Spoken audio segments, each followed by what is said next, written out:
Hey there, it's Bill DeWeese, voiceover talent, voiceover career coach, and today I want to talk to you about smearing up your voiceover. Yeah, smearing it up, actually making it better. What is it? How do you do it?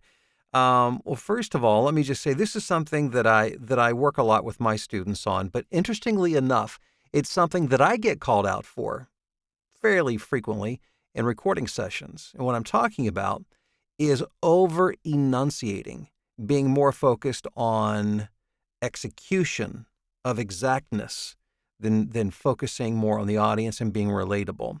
And I'll never forget the first time it happened to me. It was many years ago. I was doing a session over ISDN. It was for a commercial, and the client said, yeah, great, but can you enunciate less? And I thought, interesting, because I'd always been so focused on trying to be perfect. But what I learned is that being perfect and precise, overly precise, can actually distract from the message.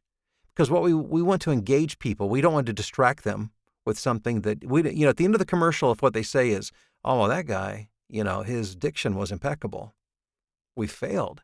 What we want to do is make an impact and make an emotional connection between the message and the person that's listening. And so occasionally I will have somebody say, okay, let's be a little less, enunciate a little less perfectly. And the way I was doing this session, it was for Billy Graham. It was for a new video that's coming out. And I was recording a promo for it. And the director said, he used the term, he said, and he was kind of struggling, trying to explain it. And he said, smear it up a little bit. And I thought that was so beautifully put.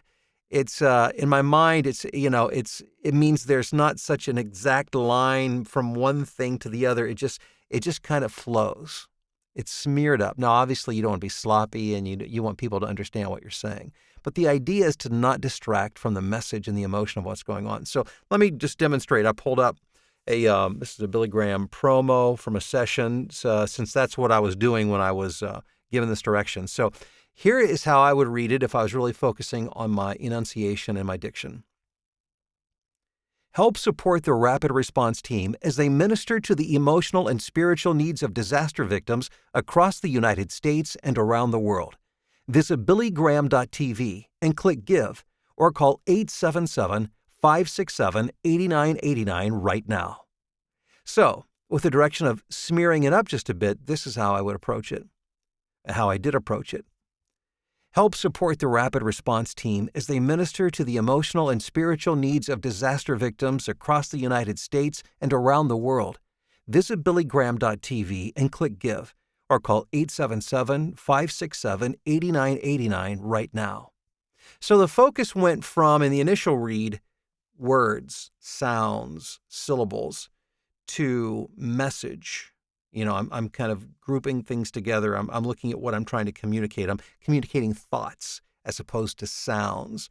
And now there may be instances where if you're doing a highly technical type of narration, where that perfect, elocution, enunciation may be absolutely critical.